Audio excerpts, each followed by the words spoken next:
मानव जीवन का उद्देश्य केवल मुक्ति प्राप्त करना है। सनातन धर्म के अनुसार इस उद्देश्य को प्राप्त करने के लिए मानव को समय के सद्गुरु की शरण में जाकर श्रद्धा व भक्ति पूर्वक समर्पण भाव से ध्यान की विधि को जानकर गुरु आज्ञा में रहकर उसका अभ्यास करना होता है। सद्गुरु की कृपा से व्यक्ति आत्म साक्षात्कार करता है। शास्त्रों के अनुसार ब्रह्मा जी की इच्छा से उन्हें 4 पुत्रों सनत, सनंदन, सनातन और सनत कुमार की प्राप्ति हुई थी। ये चारों प्रकट होने के बाद से ही मोक्ष परायण तथा ध्यान में लीन रहने वाले विरक्त थे। ये सदा 5 वर्ष की आयु के ही रहते हैं, न युवावस्था को प्राप्त होते हैं और न ही वृद्ध होते हैं। यह प्रकरण ध्यान के आश्चर्यजनक प्रभावों को दर्शाता है। हमारे ऋषि मुनियों ने भी अंतर्जगत में खोज करके ईश्वर में तद्रूप होकर आत्मसाक्षात्कार किया तथा मुक्ति प्राप्त करने की विधि बताई।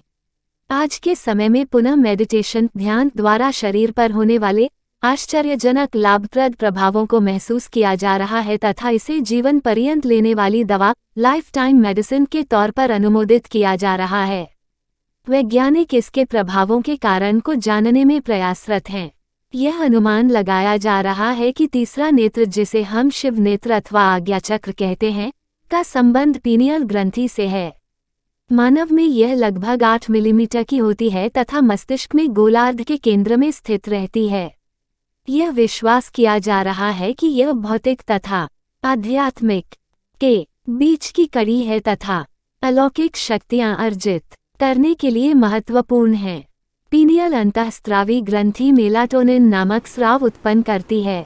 शिशु में 3-4 माह की अवस्था से ही इसका स्राव होना प्रारंभ हो जाता है तथा 1 से 3 वर्ष की अवस्था में इसका स्राव अधिकतम सीमा पर पहुंच जाता है एवं युवावस्था में घट जाता है।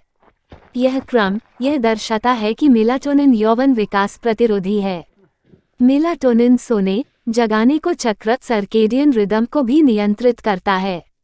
अनुसंधान दर्शाते हैं कि मेलाटोनिन ऑक्सी प्रतिरोधक का कार्य करने के कारण बहुत सी बीमारियों जैसे हृदय रोग व कैंसर आदि को रोकता है तथा शरीर को रोग प्रतिरोधक शक्ति प्रदान करता है।